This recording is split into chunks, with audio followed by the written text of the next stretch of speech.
assume I know a lot more about it than you do.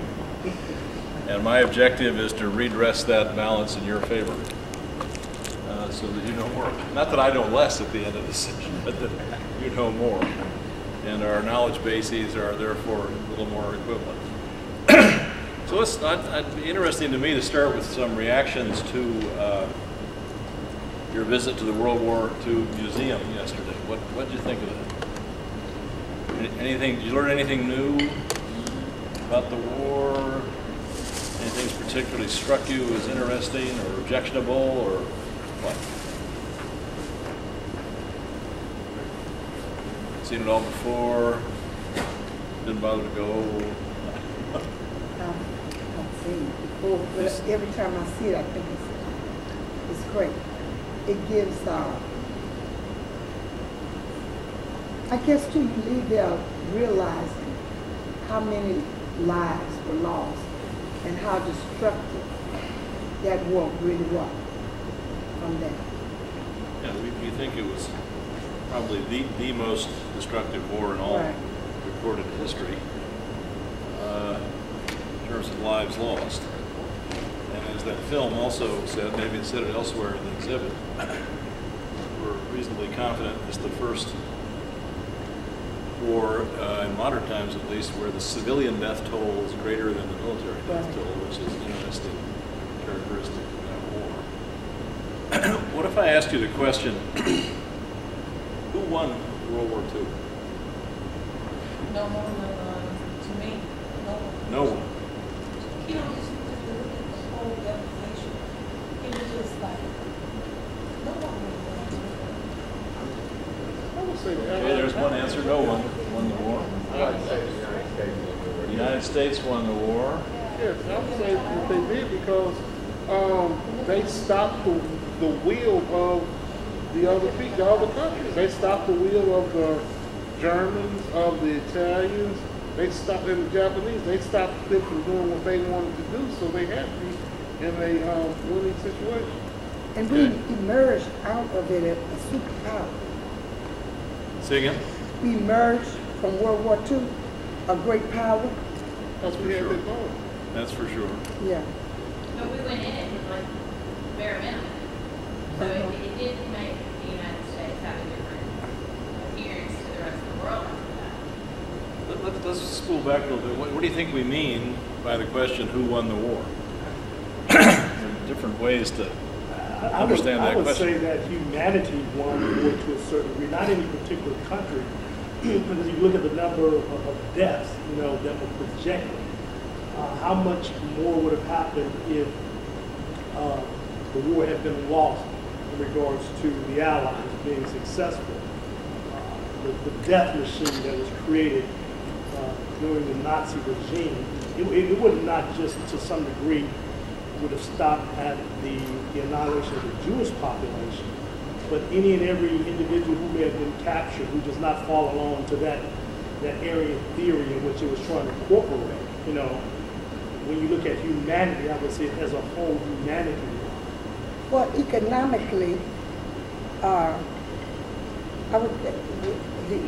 again, the United States emerged out of it in a superior position at that time, and also with the acquiring of the atomic bomb, we had that. And I know, of course, it wasn't very much longer before the Soviets got a bomb also, but when the war was over, I'm seeing the United States emerge out of it in a much better economical position. Okay, if by the question, who won the war, we mean something like what society, what nation, what country emerged in a better position at the end of the war than it was in at the beginning of the war, then the answer is unambiguously the United States. And that's where I'm answering. That's the perspective I'm answering from. Yeah. But if we mean by the question, who won the war, what society, what country, what nation contributed the greatest amount of effort to the ultimate victory, do we get the same answer? Well, would you get the same answer if you asked what? The answer that's understood the first way, the answer is unarguably the United States. If we mean the question this other way, who contributed the most to the ultimate victory, is the answer still the United States?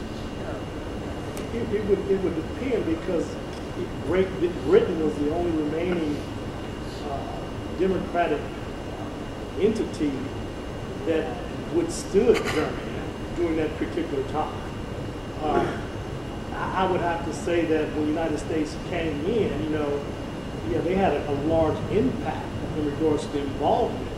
But when you look at the commitment, initial commitment, Great Britain put a lot in the effort to thwart what Germany was doing.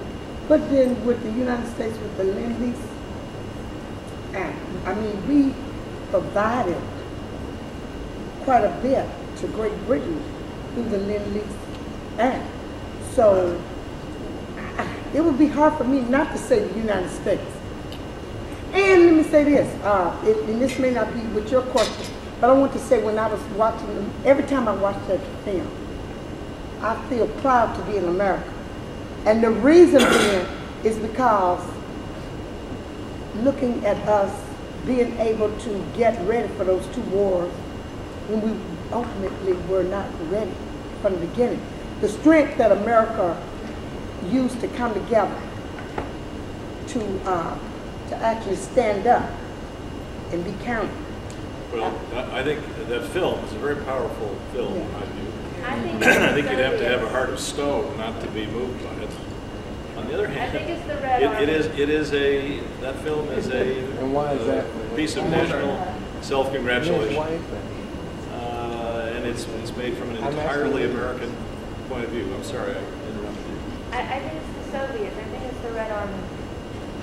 It's Yeah, because we I didn't think- have them come in and Yeah, thank you. Which scarcely gets mentioned in the film or in the exhibits.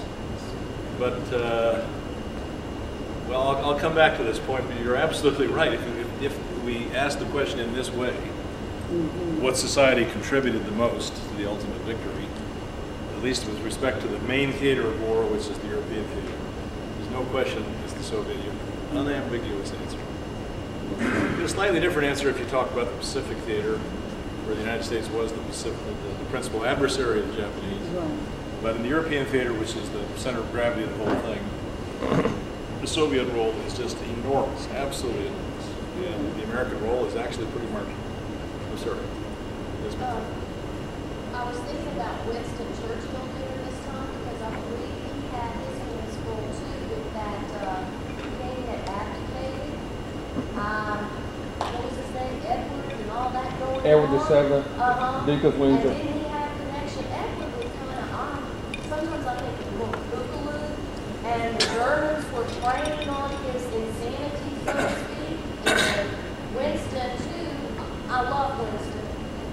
It was in one of the readings I read that he was the one that came up with the top secret for the D-Day invasion, because he had the Battle of Gallipoli had gone so bad in the past that he didn't want any of it to be leaked out. I just think it's amazing that they kept it as secret as it was, and I don't believe something could be kept secret like that today because of our press, people wanting to make a name for themselves in the news, and I just think that's incredible they kept it so secret.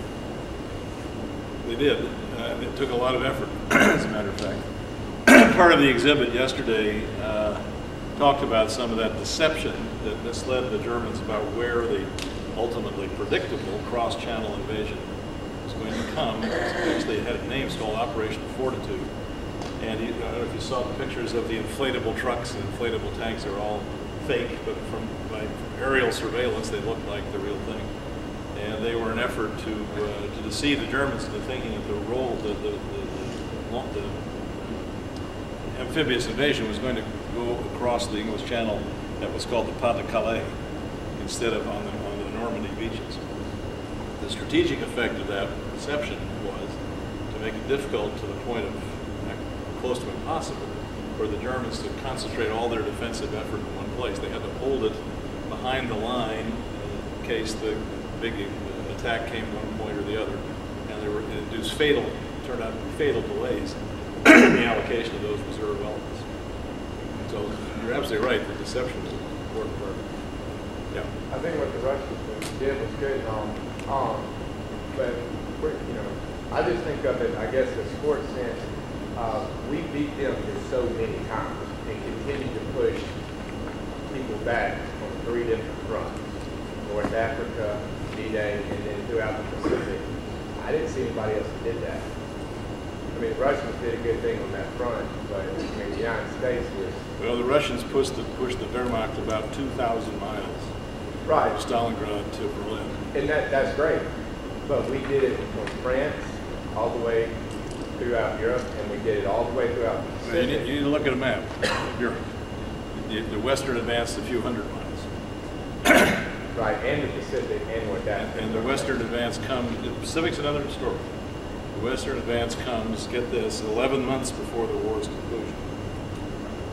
But we are talking about World War II, though, right? Yes. So if you could win it, it's a worldwide thing. That's what I'm saying. Okay. All right. Well, let's walk through this a little more systematically.